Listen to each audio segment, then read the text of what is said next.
सबसे पहले शिव गुरु के चरणों में प्रणाम करती हूँ, मेरा प्रणाम स्वीकार हो। मैया पार्वती के चरणों में प्रणाम करती हूँ, मेरा प्रणाम स्वीकार हो। कार्तिक गणेश दोनों भैया के चरणों में प्रणाम करती हूँ, मेरा प्रणाम स्वीकार हो। सभी देवी दुर्गा के चरणों में प्रणाम करती हूँ, मेरा प्रणाम स्वीकार हो। आप सभी गुरु भाई बहन के चरणों में प्रणाम करती हूँ और महादेव से दया मांगती हूँ कि सब पे दया कीजिए, पल पल दया कीजिए।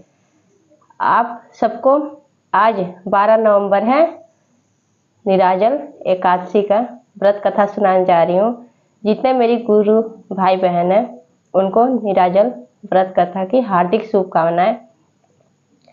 कथा बहुत सुंदर है, शुरू से अंत तक सुनिएगा। कथा अच्छा लगे तो वीडियो को लाइक कीजिए। अगर आप लोग मेरे चैनल पर नए हैं तो चैनल को सब्सक्राइब कीजिए, घंटी के निशान को जरूर प्रेस कीजिए ताकि कोई भी कथा डाले आप लोग पास आसानी से पहुंच जाए और रोज आप नए नए चर्चा सुन सके। दोस्तों में रिश्तेदारों में शेयर कीजिए, कमेंट बॉक्स में हर हर महादेव जरूर लिखिए। चलिए ज़्यादा बात नहीं करते हुए कथा शुरू करते हैं। गुरु भाई बहन, जैसे कि जो हमारी माता एवं बहनें जो छठ पूजा करती हैं वो निराजल एकादशी जरूर करती है, तब भी जितना व्रत की होती हैं छठ का तब भी जाकर पूरा फल प्राप्त होता है, पुण्य मिलता है। तो इसलिए इसी पर आधारित आज की कथा शुरू करती हूँ। एक राज्य में राजा रहते थे। राजा थे तो राजा हमेशा एकादशी का व्रत करते थे। राजा करते थे, राजा की प्रजा करती थी, नौकर चाकर जितने भी सदस्य थे उनके राज्य में सब लोग एकादशी का व्रत करते थे। एक दिन की बात है कि दूसरे राज्य से एक आदमी आता है राजा साहब के पास और राजा साहब से कहता है कि राजा साहब आप मुझे काम पे रख लीजिए, आप भी मुझे कुछ काम दे दीजिए ताकि मैं काम कर सकूं। राजा साहब कहते हैं कि ठीक है, मैं तुम्हें काम पे तो रख लूँगा, लेकिन मेरी भी एक शर्त है। तो पूछता है आदमी कि क्या शर्त है? तो कहते हैं कि जितना भी एकादशी होता है, एकादशी का व्रत हमारे राज्य में सब रखते हैं, प्रजा नौकर चाकर सारे सदस्य रखते हैं, मैं भी रखता हूँ। उस दिन तुम्हें खाना नहीं मिलेगा, उस दिन मिलेगा तो फल फ्रूट तुम्हें मिलेगा खाने को। उस समय तो आदमी को काम की जरूरत होता है तो कहता है कि ठीक है राजा साहब। ठीक ऐसे धीरे धीरे काम चलने लगता है, आदमी काम करने लगता है। ठीक 15 दिन बाद एकादशी का दिन आता है व्रत रखने का। उस दिन राजा साहब जितने भी प्रजा होते हैं, जितने नौकर चाकर रहते हैं, सबको फल फ्रूट दूध देते हैं खाने के लिए। अब ये आदमी कहता है राजा साहब से कि राजा साहब मेरा ये फल फ्रूट से पेट नहीं भरता है, मुझे कुछ खाने के लिए दीजिए। अब राजा साहब क्या करते हैं कि थोड़ा सा चावल, दाल, आलू, हल्दी, नमक आदि, गन्ना ये सब चीज दे देते हैं। आज के दिन निराजल एकादशी के दिन गन्ना का बहुत महत्व है। जो गुरु भाई बहन व्रत रहते हैं वो गन्ना का जूस जरूर पीते हैं। तब क्या होता है गुरु भाई बहन कि अब वो व्यक्ति लेकर गंगा किनारे चला जाता है और उसी चावल दाल को बना देता है भोजन, बना के पंचवटी पंचमुखी भगवान नारायण को याद करता है कि हे पंचमुखी नारायण लक्ष्मीपति भगवान, आप मेरे पास आइए और मैं भोजन बनाती हूँ, आप ग्रहण कर लीजिए। अब नारायण जो है विष्णु भगवान तो अपने पंचमुखी रूप में आके पीताम्बर पहने हुए उस आदमी के साथ बैठ के भोजन कर लेते हैं। भोजन करके और पानी पी के फिर वहाँ से अंदर ध्यान हो जाते हैं। फिर वो आदमी आता है राजा साहब के पास। फिर 15 दिन बाद एकादशी शुरू होता है। फिर कहता है राजा साहब से कि राजा साहब मुझे जितना अनाज देते हैं उससे दुगुना दीजिए, क्योंकि मेरा पेट नहीं भरता है अब जितना अनाज मुझे देते हैं। तब पूछते हैं राजा साहब आखिर तुम्हें कितना अनाज चाहिए?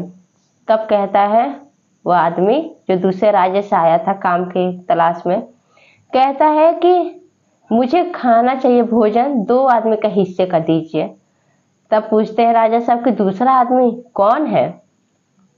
तब आदमी कहता है कि दूसरा आदमी पंचमुखी नारायण है जो मेरे साथ बैठ के भोजन करते हैं। राजा साहब कहते हैं कि मैं नहीं मानता हूँ, मैं हमेशा 12 मास का जितना एकादशी होता है सारा एकादशी का व्रत रखता हूँ, फिर भी मुझे आज तक नारायण मुझे कभी दर्शन नहीं दिए और तुम्हारे साथ बैठ के भोजन करते हैं, मैं नहीं मानता हूँ। आदमी कहता है अगर राजा साहब आपको नहीं विश्वास है तो आप चलिए मेरे साथ और जाके वहां पे एक पेड़ के पीछे छुप कर देख लीजिएगा कि नारायण आके मेरे साथ भोजन करते हैं या नहीं। अब राजा साहब को इस बात पे विश्वास हो जाता है और राजा साहब अपने सैनिक से बोल के 2 आदमी के हिस्से का भोजन उस आदमी को दे देते हैं। जब वो आदमी लेकर आता है तो राजा साहब भी पीछे पीछे साथ में आते हैं और एक पेड़ के पीछे खड़ा हो जाते हैं, छुप के देखने लगते हैं। तब आदमी क्या करता है कि गंगा किनारे खाना बना देता है, बना के कहता है कि हे पंचमुखी नारायण, आप आइए और मैं भोजन आपका तैयार कर दिया हूँ, आप भोजन कर लीजिए। अब बहुत आवाज लगाता है आदमी, नारायण नहीं आते हैं, विष्णु भगवान नहीं आते हैं, पंचमुखी रूप में पीतांबर पहने नहीं आते हैं। सुबह से शाम हो जाता है तब भी नहीं आते हैं। राजा साहब उस आदमी को झूठा समझते हैं। तब वो आदमी अपने जिद पे आ जाता है और कहता है कि हे नारायण, हे पंचमुखी देव, अगर आप नहीं आए तो मैं इसी गंगा में कूद के अपनी जान दे दूंगा। जैसे जाने लगता है आदमी गंगा जी में कूद के जान देने के लिए, उसी समय पंचमुखी रूप में नारायण पीतांबर पहने हुए वहां प्रकट हो जाते हैं, हाथ पकड़ के रोक लेते हैं। अब ये सब पेड़ के पीछे राजा साहब देखते रहते हैं। राजा साहब को आश्चर्य हो जाता है कि देखो, मन ही मन सोचते हैं कि मैंने इतना पूजा पाठ किया कि हर साल का एकादशी 12 मास का एकादशी में करता था, निराजल एकादशी करता था, तब भी नारायण मुझे कभी भी मुझे दर्शन नहीं दिए। और ये आदमी जो कि इसके पास कुछ नहीं है, मेरे घर में एक नौकर बन के काम कर रहे हैं, इसको तुरंत इसके साथ बैठ के खाना खा रहे हैं, इसकी किस्मत देखो। राजा साहब पेड़ के पीछे खड़े हुए सब सोच रहे हैं। अब इधर पंचमुखी नारायण अब उस आदमी के साथ भोजन करते हैं और करने के बाद जब पानी पी के जैसे वहां से जाने लगते हैं, उसी समय राजा साहब नारायण के सामने आ जाते हैं और हाथ जोड़ के पैर में गिर जाते हैं और कहते हैं नारायण से कि हे नारायण, हे पंचमुखी देव, आखिर हमसे ऐसा क्या पाप हुआ है, हमसे ऐसा क्या गलती हुआ है जो कि आपने कभी हमें दर्शन नहीं दिए। मैं 12 मास का निराजल एकादशी किया हूँ, व्रत रखता हूँ, बिना अन्न के बिना जल का आपका व्रत करता हूँ, तब भी आपने कभी मुझे नहीं दर्शन दिया। और ये आदमी एक साधारण आदमी है, इसके पास खुद खाने के लिए भी 2 वक्त की रोटी नहीं है, तब भी इसको आप दर्शन दिए हैं।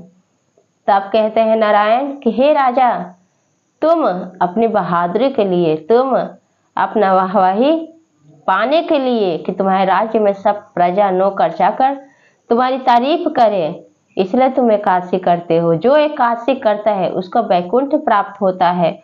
अब जिस तरह से वो आदमी नारायण का पूजा करता था, नारायण को बुलाता था, नारायण को भोजन कराता था, खिलाता था, पिलाता था, इस तरह से राजा साहब भी क्या किए, उस आदमी के साथ मिलके नारायण की उतना ही भक्ति किए जितना कि वो व्यक्ति करता था। तब नारायण खुश होके जब दोनों का समय पूरा हो जाता है तो उनको अपने साथ ले जाते हैं, राजा को और उस व्यक्ति को, और ले जाके वैकुंठ में जगह देते हैं गुरु भाई बहन। तो जो निराजल एकादशी करता है उसको वैकुंठ की प्राप्ति होती है। और भगवान तो जानते ही हैं कि भगवान हमेशा उसी भक्त के हृदय में बसते हैं, उसी भक्त के हृदय में वास लेते हैं, जो कि सच्चा मन अच्छा विचार का होता है, जिसके मन में पाप नहीं होता है, वो हमेशा अच्छा सोचता है, दूसरों की मदद करता है, भगवान का पूजा भक्ति करता है सच्चे मन से, सच्ची आस्था से। भले कुछ ना हो, लेकिन जो भी उसके पास होता है, अगर वो सच्चे हृदय से, सच्चे मन से चढ़ावा चढ़ाते हैं, उसी से भगवान खुश हो जाते हैं। तो मैं भी यही कहूँगी नारायण से, लक्ष्मीपति नारायण से, कि हे लक्ष्मीपति नारायण, हमारे जितने गुरु भाई बहन हैं सबको ऐसे आप दर्शन दीजिए, हमें भी आप दर्शन दीजिए, ताकि हम लोग को भी वैकुंठ की प्राप्ति हो। तो सब बोलिए लक्ष्मीपति नारायण की जय, सब बोलिए हर हर महादेव, माता पार्वती की जय।